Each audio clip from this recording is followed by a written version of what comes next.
观众平安，欢迎收看 TBS 新闻大白话，我是王浅秋。首先介绍这一节跟我们一起讨论最新国际以及国内话题的大白话来宾，第一位是国际战略学者林玉芳委员。大家好。文化国际所教授邱毅，我要叫前立委比较习惯啊。好，主持人好，大家好。时事评论员江宝珍。好，大家好。来看看几个美中对抗的最新消息。前一题我们还在讲吗？这个关于财政部长把他拉到最高讲得很硬，说再这样下去的话，大陆会输，真的吗？到底斗不斗得过？百度热搜的第一名是什么？王毅说，跟东南亚国家已经达成了共识，对美国说不。当王毅表示美国在向全世界开打贸易战，其实川普打的还不只是国际呢，国内也是各个层面的人都开打，学界啦、教育界啦、公务员啦那所以呢，当他在全世界的各种行为的时候，反而让中国大陆跟东南亚3个国家周边其他国家东协的部分更多的团结新的共识，所以对所谓开倒车的行为，美国的做法，这个王毅说要向他说不，所以外交战场上看起来跟东协国家有进一步的共识，要一起联手来对抗美国了吗？那川普关税战出现之前，东南亚就有个民调被大家发现说，如果被迫美中现在已经没得妥协，没有办法共好的话，如果要美中2选1。这个地区的很多民调数字选出来的会是中国大陆，不是美国。这当然跟先前的各种的合作啊，一带一路有关系。那最新一个严防洗产地啊，因为先前就在讲我可以直接进到低一点关税的地方，然后再转口到美国去。这种做法上有政策，下有对策，多的是。结果美国刚刚宣布啊，有意对东南亚，你王毅说你要跟东南亚合作是吗？我就对东南亚的太阳能板等等的各些产业苛征关税多少？最高，我刚刚想说我有没有看错，有没有打错字？3521%的关税，这是什么？因为包括柬埔寨、泰国、马来西亚、越南这些，它不排除最高，当然有集聚啊，最高可以科这么高。说真的，这个会不会是失智的决策，只是吓唬人用的？因为关税一旦高到了不管60，甚至60以上就是了80，这已经是贸易中断的情况之下，你开到3521。有意义吗？那再来这个耿爽在中国大陆的常驻联合国副代表的发言里头特别强调，联合国安理会他举行的海地问题的公听会，海地是一个弱势国家，那美国过去呢一直说被形容叫做干扰源介入他的政局，美国甚至对于全球开关税战的时候，连像这样一个联合国列为最不发达的国家，需要很多补助协助的国家，也加征了10%的基准关税，90天这个计算的时间之内。所以美国单边主义霸凌的不只是大国，连这个弱国，甚至一个很没有竞争实力，甚至有人道上的疑虑的国家，通通都要加以欺负。所以他形容海地是一个濒临崩溃、民不聊生的脆弱国家，不放过。美国何其粗暴，何其荒唐，何其悲哀！关税战之下在大陆部分的这个各种评论都说，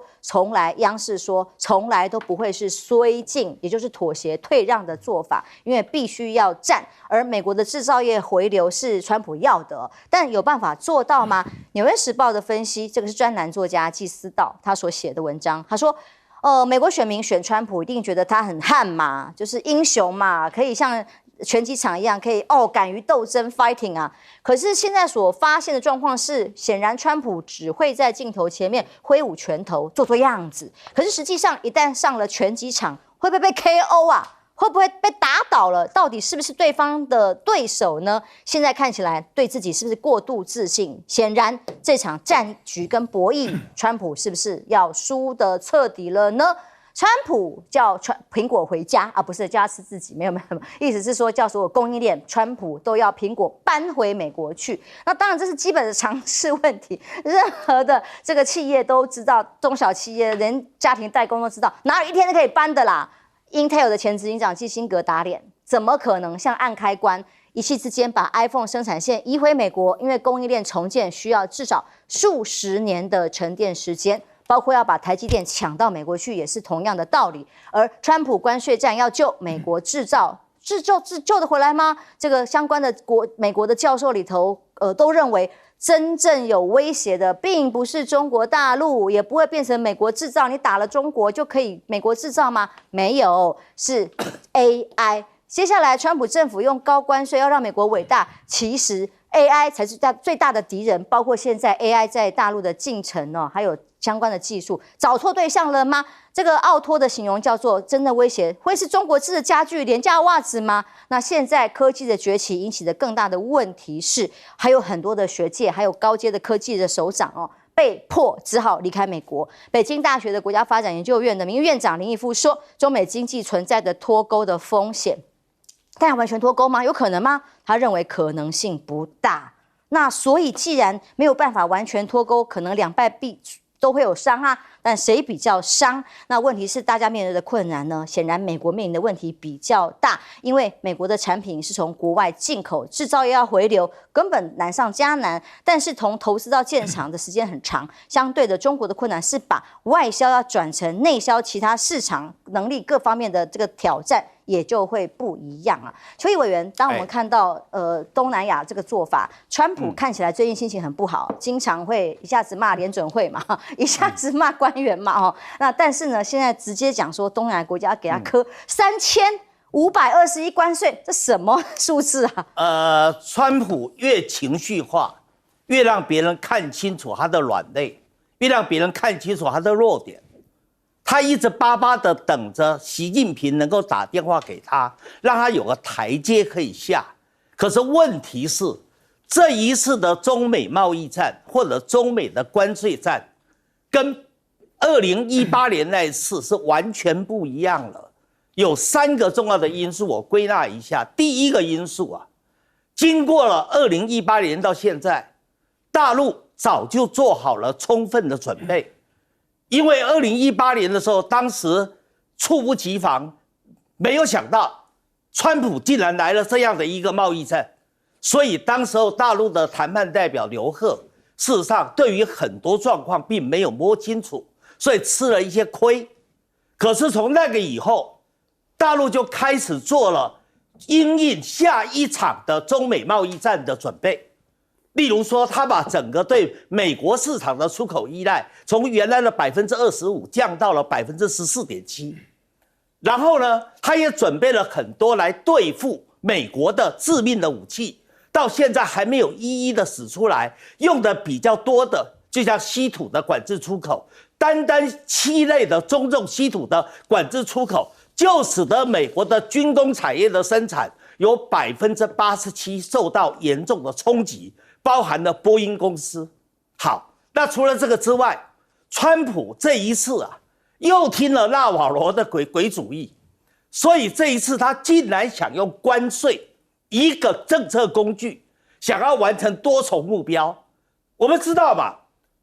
你今天一个政策只能完成一个目标，2个政策就要搭配来完成2个目标，3个政策完成3个目标，这是经济学、经济政策论的 ABC。结果他用了纳瓦罗的意见，用一个关税，然后既要解决贸易赤字，又要解决财政赤字，又要使制造业回流，又要解决美债的负担，怎么可能呢？所以到最后一定是左支右绌，顾此失彼吧。好，那么另外的，他犯的一个最大的错误，就是你如果要采取关税战，你就不应该对全世界国家无差别的宣战嘛，你就应该精准的挑几个对手来集中开战嘛。这是 Michael Porter 告诉你的，这个叫集中策略啊。结果他对全世界开战，然后他其实真正的目的是要逼全世界的国家一起来孤立中国。但是到最后，他发现，中国根本不甩他，而且中国有反抗能力，反而激怒了其他的国家向中国靠拢。像这一次刚才提到的东盟的国家，你到习近平到东盟去，他就挑得很好啊。越南跟柬埔寨在川普的关税战出来的时候，他们投降的最早啊。但是越南提了0关税开始谈，柬埔寨提了5%的关税开始谈。结果被纳瓦罗嘲笑，被贝森特嘲笑，而他们吃瘪的时候，谁到了？习近平带的礼物到了，再加上到了柬埔寨，濒临泰国湾的云南港、中柬一起挂牌，然后到了马来西亚，大马的安华本来就跟中国非常的友善，而且在几度遇难的时候，中国对他都施以温暖之手，所以他现在是东盟会议的轮值主席嘛，所以当然丰收嘛。现在不是只有这样而已，他对于整个川普的这个整个关税战的幕僚团队，他也做了充分的研究。打个比方，他的商务部长卢特尼克就由他的大陆的商务部长王文涛在负责，而基本上连他的贸易谈判代表处的总代表叫格里尔，以前就是莱特希泽的首席助手，当年刘鹤的团队也跟他交锋过，所以对他非常了解。所以不只是大陆把这些人的讯息掌握得很好，而且还把这些讯息让东盟的国家知道，让日本知道。所以石破茂派的这个赤泽亮正到我们白宫去谈判的时候，中国就提供了资料给他嘛。那在这种情况之下，你说大陆做好准备，川普仓促应战，在这种情况下，主客易位啦。所以川普左等右等，巴巴的等，习近平不可能打电话给他，而且要制造业回流，这么容易吗？我是专门在做国际企业产业分工的，你要做全球化、全球布局，那不是1、2天的时间嘛？你哪有办法说我来一个关税，我就逼着制造业回到美国来生产的供应链，一个产业供应链没有几十年的时间是很难让它能够成型的。是川普搞房地产搞疯了，根本不了解这个东西，他以为他看了泰森，就像泰森一样动不动 KO 别人，他现在是像一个濒临要退休的出了监狱以后的泰森，而不是20岁风头正劲的泰森。是委员，的确，川普在这几天的发文有一点气急败坏，各方面国内国外都是，会不会完全不如预期？例如他吹的牛皮很大，24小时俄乌战争要结束啊，现在呢？那或者是想要跟日韩来谈，人家也没有照他的购物车清单来买单啊。那现在更何况是中国大陆，看起来完全找不到下台阶。对，就是说，川普他就是个生意人嘛，而且主要是做房地产的，所以这个德国的这个原来的总理梅克尔夫人，就常常你看他在自传里面就嘲笑他嘛，他就是这个地产商，所以他很多的观点就受这样的一个影响，所以就有很多的投机啦，然后呢虚张声势的这样一个地方，他不是很了解。譬如说你要找这些盟友，号召世界上的这个美国朋友们来围堵中国大陆哈。你说刚刚讲到一开始讲到东南亚这个地方，不是你美国可以随便可以影响的，因为它的在地缘位置上距离中国大陆很近嘛。那你说做贸易来讲，距离是一个很重要的一个影响价钱、影响双方的经贸关系的一个因素。那中国大陆距离东南亚这样子的近，双方在做生意方面就会成本就会比跟美国跟欧洲其他国家做生意来讲要划得来嘛，要省很多的钱嘛。而且他这里还没有想到一件事，就是说华人在这边占的地位，华人的人数不见得最多，除了新加坡，新加坡大概占了75.6%，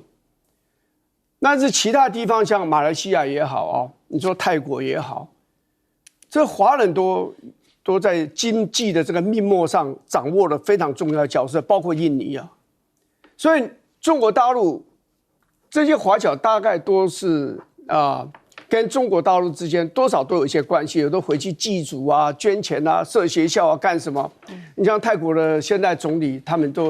整个家族是客家人嘛，他们回到梅县、回到丰顺去祭祖，什么都做了，所以这个又强化了这个中国大陆跟东南亚之间的这种关系嘛，地缘上的这样的一个关系。那你要他们做选择，他们是不愿意做选择的。你说李显龙也好，从李光耀开始，你说到李显龙也好还过来是吴作栋，然后李显龙，现在黄玄才，你看他们以前很多演讲讲到中美之间的问题的时候，他都希望中美之间不要冲突，那中美之间不要逼我们做选择，因为我们真的不想做选择对这些国家来讲的话，两强之间，他如果可以左右逢源是最好的嘛。如果逼他做选择，他必然得罪另外一方，这不是他们愿意的。我想川普就是高估了美国的影响力，低估了中国大陆在很多地方，尤其是东南亚，在地缘上的这种方便啊。比如说越南跟中国大陆有矛盾，当然有矛盾了。1979年那个中越的这种边界这个战争，双方都死伤惨重这个越南的那个省很多的经济建设都被摧毁得非常的厉害。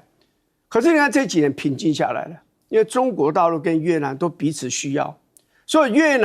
中国大陆在这个南海，在人工这个造岛在那边天杀造岛。我跟你讲，越南也干这个事，现在也干得如火如荼。中国大陆也睁一只眼闭一只眼了。越南也不想去得罪中国大陆，中国大陆坦白讲也需要越南经贸上甚至外交上，所以中国大陆知道怎么跟东亚这些国家磨合啊什么的。除了菲律宾是最难搞以外，可是菲律宾是这些国家里面经济条件相当差的一个国家。那而且呢，美国也不会去支持菲律宾真的跟中国大陆去动手，因为这个东西都已经厂制过了嘛，他们不会这样做。所以整个来讲就。川普的如意算盘，别的地方不讲了，要让东南亚国家去参与美国围堵中国大陆的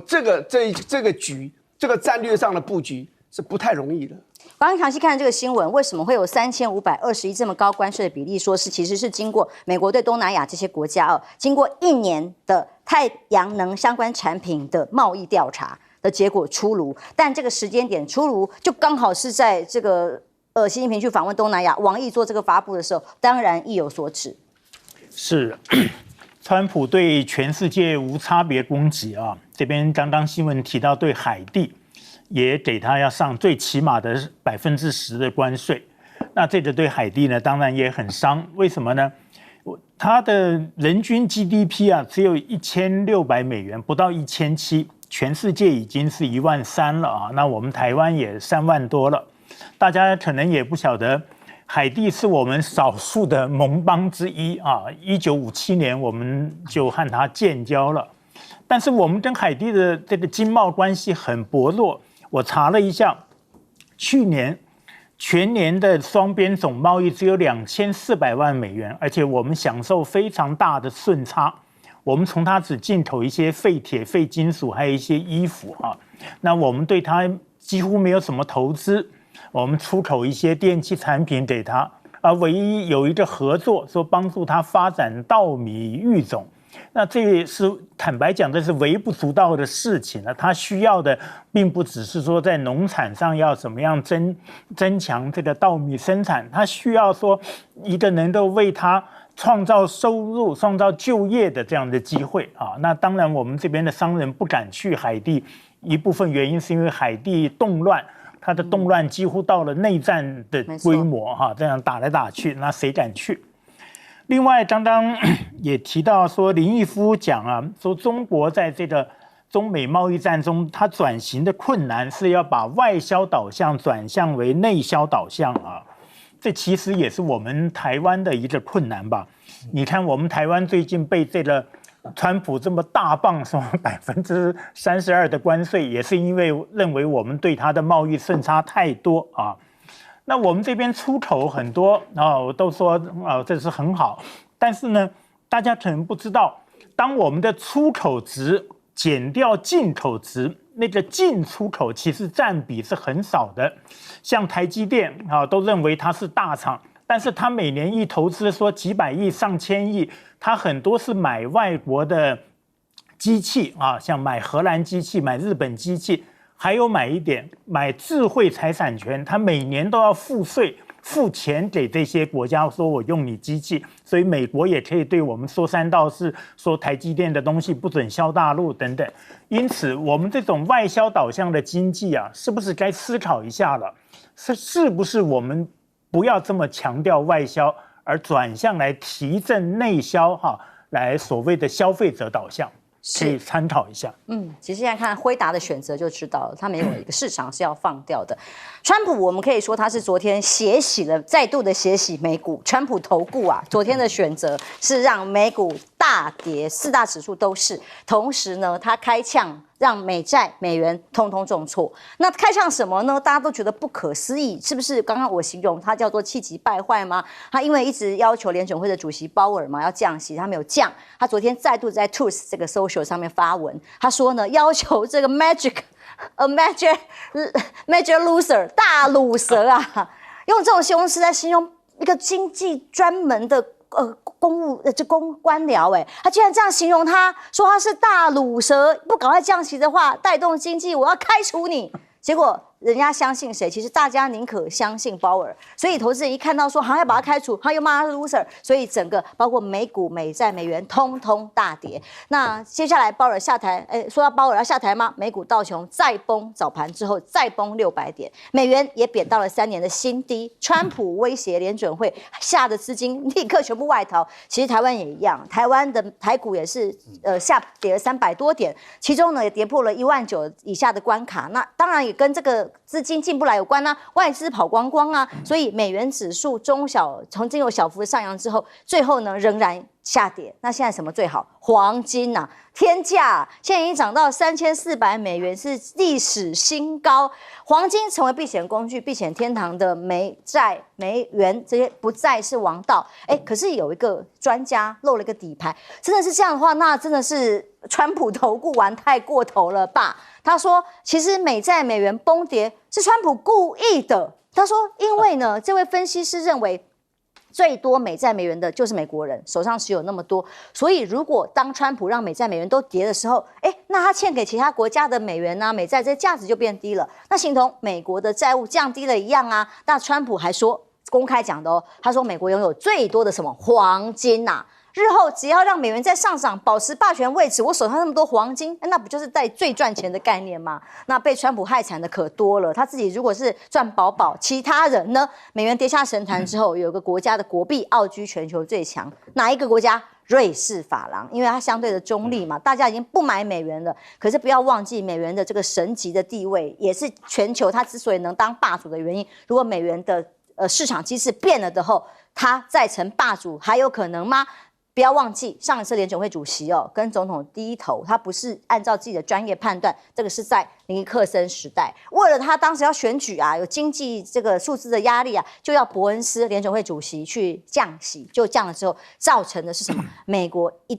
非常严重的这个供需失衡，同年爆发第一次石油危机，物价暴涨。美国通膨，所以美国现在的情况是不是有一点被形容过不下去了？各种抗议之外，物价的飙涨，其实这个感受的水温是慢慢在加温的。前2个礼拜问到，跟这个礼拜问到的美国感受已经完全不一样。为什么？这个贸易战的冲击出现在更多的民生物资上面，包括沃尔玛这些零售大咖，川普赶快去跟他们谈话咯，担心会冲击啊，还有冲击的饮料，这美国人最爱喝的吧。所以说这可口可乐笑，百事可乐哭，当然就是跟这个美国市场生产还是在国外生产、爱尔兰生产有很大的差别，影响比较小的。但其他的产品呢，几乎全面的价格都受到波动的影响。想要把美国制造全部拿回来，哪有那么容易？恢复工厂能力都要至少10年的功夫啦。所以美国企业安抚中国大陆的代工工厂说：担心，放心，我不会撤单。那现在是卡在那里僵局，不撤单怎么办呢？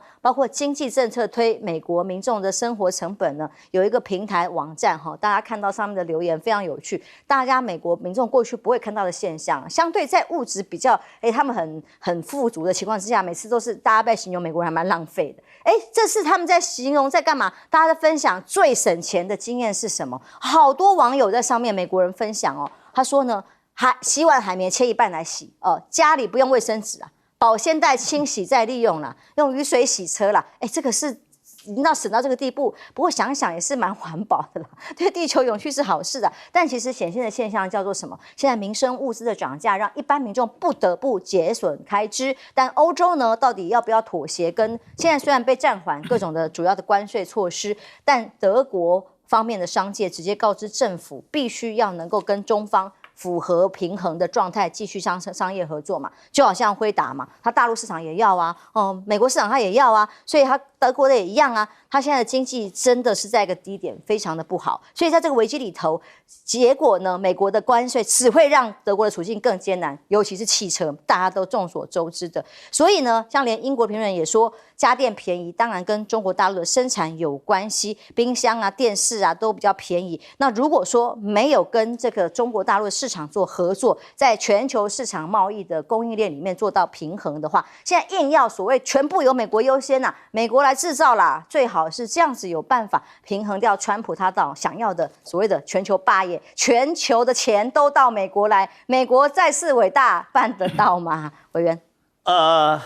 川普敢去动到美联储，就是联准会，那真的叫做胆大妄为。1913年美联储成立以后，没有任何一个美联储的主席在任期内，总统敢把他干掉的。只有刚才你讲到的伯恩斯，在尼克森时期他也不敢换啊。那最后是伯恩斯配合了尼克森降息，结果造成了什么？造成了停滞性通膨，就是既有通膨，又发生了衰退与失业，造成了美国人民的痛苦指数大幅度的增加。可是你今天川普竟然想去动到美联储的主席鲍威尔。2018年，鲍威尔接谁担任美联储主席？耶伦。而鲍威尔因为在川普的任内，第一任的任内，川普就逼迫他要降息，要配合白宫的政策。可是你知道，联邦储备法里面最关键的美联储的角色是什么？就是要维持货币政策的独立性。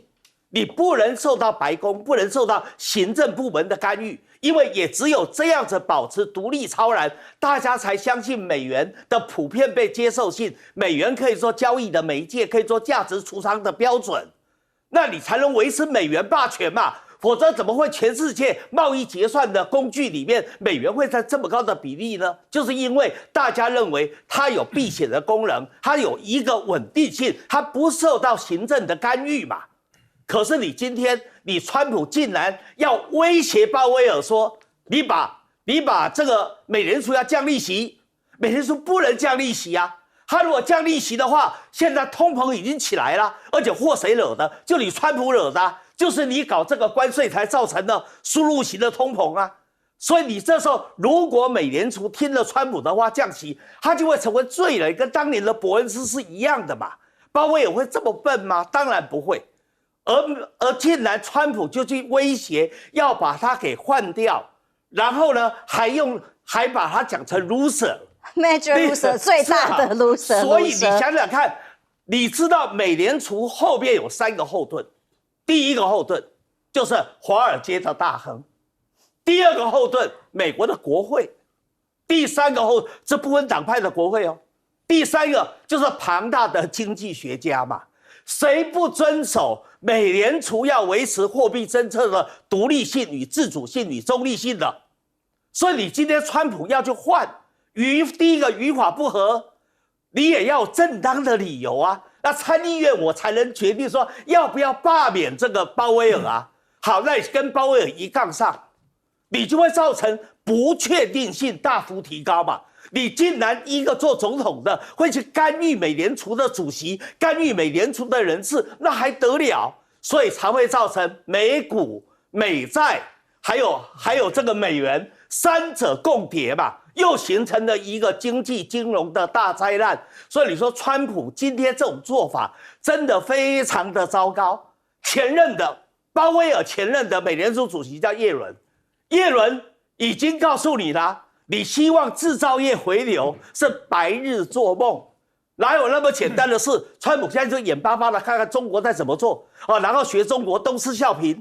他一看到西班牙的首相桑切斯到中国来满载而归，造成了很多欧盟的国家群体效尤，他就想说我也可以把意大利的那个女总理梅诺尼也叫来，能不能得到同样的效果？结果呢，邯郸学步的结果。最后自取其辱嘛，所以今天很多的美国人心里在想，川普的这个关税战这一套政策还能够撑多久啊？所以很多人现在在观望嘛，因为在观望，所以就出现了在经济界、金融界很多怪异的情况，由此而生。一方委员对投资人来讲，美债、美股，然后整个美元通通都大跌，就是因为总统一句话。那现在对于整个不确定性，美国已经到了一个最高的高点了。大家本来说投资人说4年而已，撑一下就过了，可是他现在光速再过，每一天都会把大家搞死啊。因为他就是一个不可预测的人嘛，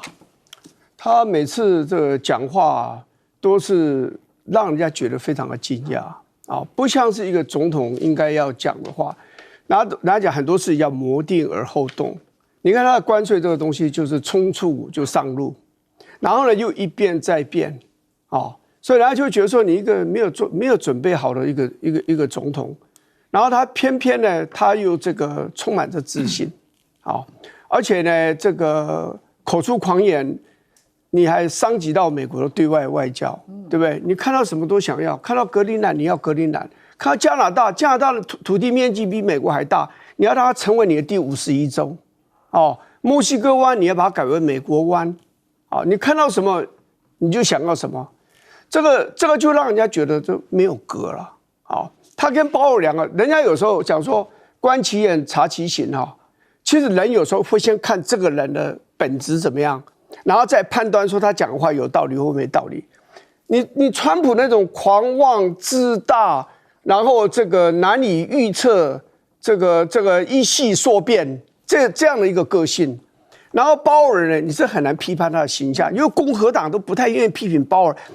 鲍尔是老共和党人了，他一辈子对共和党是忠心耿耿的。虽然他当联总会的委员，最早是奥巴马提名他的，不过他形象不错，他学历很完整，念普林斯顿然后去念这个乔治城，在乔治城拿到这个博士这样子，那一辈子做事谨谨慎慎，而且最重要，他的立论是非常正确的。我现在不能降息，怕会引起通货膨胀。现在美国的社会，尤其中下阶层的人，已经感受到那个通膨的那个压力啊。这个风雨还没有来啊，这个大雨还没有来，风已经这个蛮柔了。你看现在最近大家都在抢这个囤积这个民生物资，你就知道它压力有多大。所以你今天讲你要降息的原因是什么？对不对？你要降息，因为鲍尔讲我降息为了要对抗通膨，我担心通膨会来。你川普讲的是什么？你讲的理由人家没有办法接受。通膨是一个现在尤其是中低收入户者最害怕的东西，所以鲍尔选的那个点是选的非常正确嘛。所以他现在还不到高点，对，最高点，对他无懈可击。而且你看，你刚刚讲到黄金的问题，你知道一个总统你讲的每一句话都要想到你有没有可能会扰乱市场的正常的这种机制。他说黄金是一个好东西嘛，对不对？拥有黄金的人就是等于有权利来制定规则。讲完就黄金大涨，就像你前辈子你讲的话，就影响股市高高低低上上下下，所以人家觉得你的总统说话就是没有一个格，他觉得他是故意的呀，没有一个高度。很多人就认为说你自己就在搞，你自己就可能早就在收购黄金了。你可能早就要买好股票，你也可能你也已经卖了股票，所以你在操纵股价，你让人家感觉就是你这个总统格做得很差，尤其他以前的记录又不是很好。江老师，好，美国财长贝森特在这个川普贸易战造成的动乱中得讲一点话要安慰自己，也要安抚这个美国民众。他说，中国跟美国打贸易战是很笨的，因为呢，我们对中国的出口只有中国对我们出口的1/5。他说，所以这样打起来呢，是伤害你中国比较多。其实不然中国现在对向美国购买的东西，主要都是初级产物像大宗的谷物、黄小玉，还有呢，这个天然气、石油。但是我看新闻说，天然气的最后一艘美国船天然气船是2月运到福建，后面就没有了。没错。所以显然呢，这个中国它有准备。为什么？因为你这种初级产物从农业到矿产它有很多替代选项。大家晓不晓得？现在那个金砖国家农业部长峰会正在巴西举行，巴西的农业部长啊讲的这个很有趣的话，他说我们在这个全世界动荡的悲剧时刻，不应当好像幸灾乐祸，但是呢，我们准备好了要来取代这个中国现在的缺口，从谷物黄豆到牛肉，他说我们通通都可以，好，我们有能力也有意愿。这个贝森特也不知道啊，全球80%的冷气机，70%的电风扇都是中国制造的，所以有美国人说啊，希望拜托老天啊，这个夏天不要太热啊，否则的话会受不了。那刚刚季辛格讲到这个 iPhone 手机不可能马上回来啊，因为呢，美国人买智慧手机一半是买 iPhone， 而 iPhone 80%都是中国制造，所以你叫他马上移回来怎么办？怎么可能？还有更说，太阳能板其实全世界90%都是中国制造，那你不要它就是美国自己的，好，那就变成了量第一很少，第二价格很贵，所以这个美国看怎么办吧。川普不只是对外的其他国家来开战，对内也是。最近杠上的是哈佛大学，这第一学府，好欺负吗？看起来并不然。因为呢，当川普要求各种的措施到哈佛的时候，哈佛拒绝，结果呢，美国联邦政府就冻结了哈佛的22亿美元，大概台币710亿的研究经费，还扬言要撤销他的免税资格，就是说学术机构嘛，如果校友捐钱啊等等都可以免税，就引发哈佛直接提告了，他直接告总统试图干预学术自主，因为在哈佛被接到官方所提出来的各种要求事项里，还一度官方说是误传，还有这种要求是误传的，里头包括要用什么学生，用什么老师，然后要用什么内容的教材跟思想的审查，通通都在这个要求里。美国的哈佛怎么可能可以接受？所以他直接拒绝。那你不要补助我好了，我要来告你。对哈佛动手的这样的川普的做法呢，马州州长跳出来相挺，他说呢，这种攻击正在损害美国的竞争力。因为一些研究人员啊，干脆离开美国算了。像这样的做法不被这个所谓的川普政策所接受吗？科学创新进行了数十年，美国最大的优势是什么？就是这个自由的市场，大家在这里共同的发明，现在正在萎缩，把知识资产拱手让人吗？例如像这位曾经是顶尖实验室的科学家叫做弃美就中，他任职在美国能源部的顶尖实验室科学家尹守亮，直接回到大陆去获聘了。那 Google 前执行长施密特也警告，如果继续这样搞下去，美国会在科技战直接要败给中国大陆了，因为这种叫做胡搞乱搞，创新发明直接被扼杀。那么接下来本科新专业加29，今年高考可以报名增设的业种里头，都是代表着中国大陆在 AI 相关人工智慧上面快速的聚焦，还有政策的支持，跟美国这样全面开战比起来，落差立刻高下立现。所以呢，当中国大陆的晶片是在美国强力管制之下，却还是一直在不停的有新的进展，甚至川普的做法被说可能拱手把晶片市场直接让给大陆了啦。像路透就说，华为最快下个月就可以大量出产的是910C 的晶片。这个人工晶片呢，过去先进制程大陆好像没有能力，现在已经不断的在超前的科技底下，包括910C 人工智慧在 AI 最需要的这个晶片呢，已经不需要其他的市场的话，那加速的晶片出货就可以依赖跟辉达的依赖就降低啦。所以我们观察辉达，虽然川普55亿等等的各种的前置要求，他宁可认赔，也要继续维持大陆市场。为什么？从这里就可以看得到。那当然，人工智慧是未来，也是下一个人类世纪重要的关键技术。连电池，宁德时代的纳芯也会撼动整个锂电池主导地位。不过，因为川普他不要气候变迁所有协定嘛，还要回到汽油的汽车嘛，所以但是如果美国自外于这个世界的潮流趋势，反而电动车全部拱手让给了大陆的市场，又是另外一个世代的这个悲剧还是惨剧吗？像比亚迪也宣布加速固态电池的开发，2027年推出，2030年大规模运用。直接相比之下，美国其实是在走传产，还在走过去的老路子，而被逼迫之下的中国大陆反而快速在成长当中。委员，川普其实这个人过去在地产界几度破产，几度再起，翻云覆雨。他就是看不起读书人，他就看不起专家，所以他就很难找到有真正的专家愿意帮他，因为他希望有忠诚度、有服从性，所以他常常在他底下的门客啊，这来去匆匆。像刚才江先生特别讲到的贝森特，中国大陆谁很了解贝森特呢？他现在的副总理，以前国家发改委的主任何立峰，他就跟贝森特过去有很多的互动嘛。卢特尼克他的商务部长也在北京，常常帮很多大陆的生技公司帮助他们在纳斯达克上市，所以他们其实跟大陆很多人都有非常密切的互动。刚才讲的卢特尼克商务部长跟王文涛就很熟啊，所以他们都谈到川普这个人，他们就认为川普这个人就这个样子，你不能反对他意见哦，他说什么你就要照办，即使错的你也要做。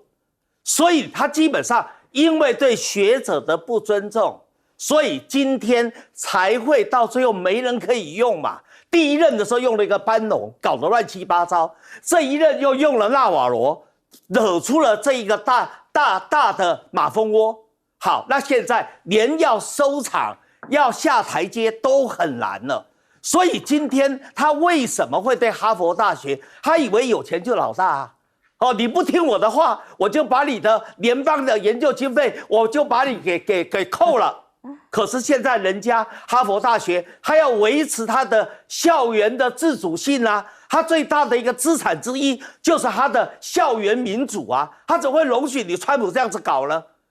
哈佛人，我又不比你们，你这个川普美国大总统来得小，他才会告他嘛。像告川普的人最近越来越多了。刚才不是讲吗？股票市场里面，你有没有搞内线交易？包含这次的黄金的风波，你川普有没有介入？你的家族有没有介入？你的那些企业界的猪朋狗友有没有介入？好，那另外的一个，现在告他的加州的州长纽森带头，还有一些公民团体跟企业也在告啊。你川普在搞关税战之前，弄了一个发布经济的紧急状态，然后就用了一个国际经济紧急的权利法，然后就开始可以调整关税了。哦，你宣布一个经济的紧急状态，就可以调关税，就可以引发一个这么大的风波，到最后不但是损人，而且伤害美国的经济，伤害了这么大，而且到最后伤害最多的是谁？是选举时候支持他的红脖子的，还有包含支持他的美国中西部的那些农业州，现在叫苦连天呐！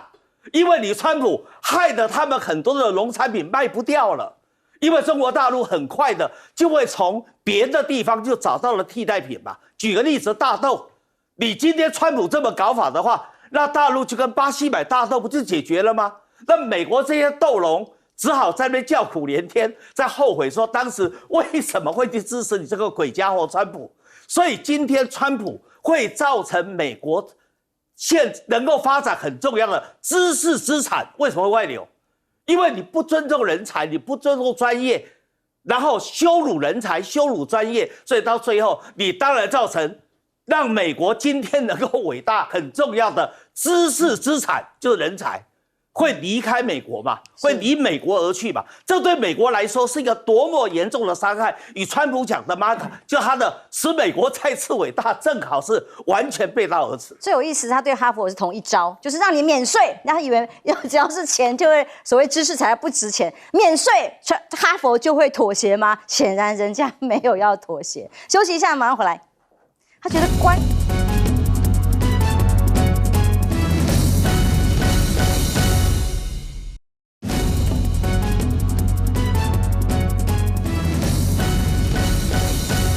当川普不只是在外交上对干，对国内的媒体，现在连哈佛都在对战，哈佛告总统去了。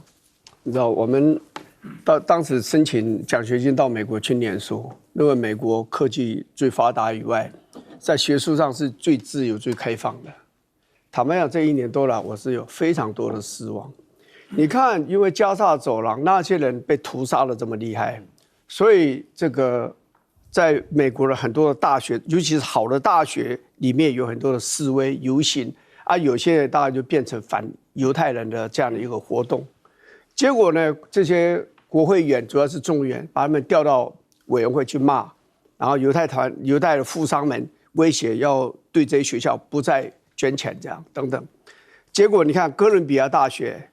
UPenn 啊，也是常春藤的学校啊，就被宾州大学加上哈佛大学校长被迫辞职。对啊，这个是在拜登的任内的尾期，所以人家对拜登有很多的失望。没有想到川普上来以后更可怕，一山还有一山高。他现在上来以后，就是等于说，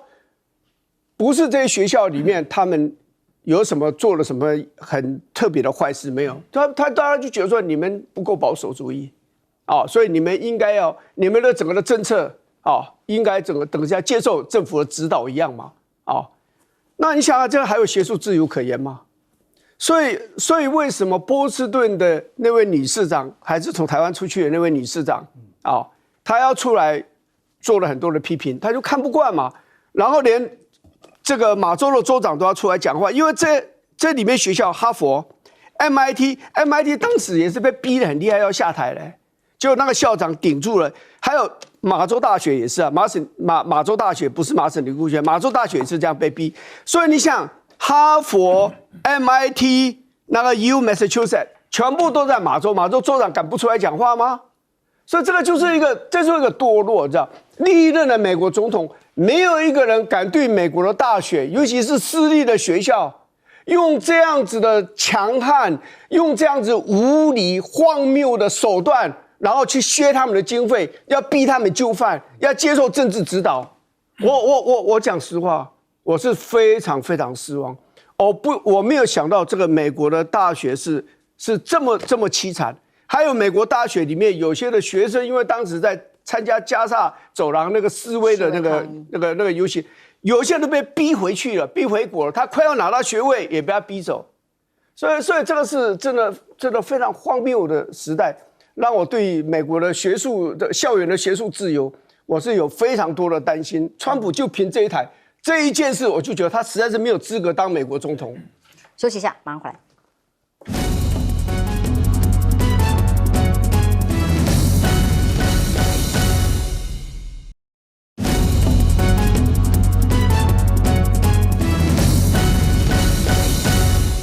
川普要打击名校，哈佛、耶鲁都出现了所谓的资产抛售潮。那加上川普要断他的预算，是美国有一个讲法。说在半夜，如果有人打电话到白宫找总统，而总统会起床接电话的，那没有几个人。其中一个呢，就是哈佛校长这是说对哈佛的一种尊敬。但是现在川普是不管这些了，他认为哈佛是背叛美国他给哈佛下了好多的紧箍咒，其中一个呢是说他要管制哈佛招收外籍学生，等于说他要来筛选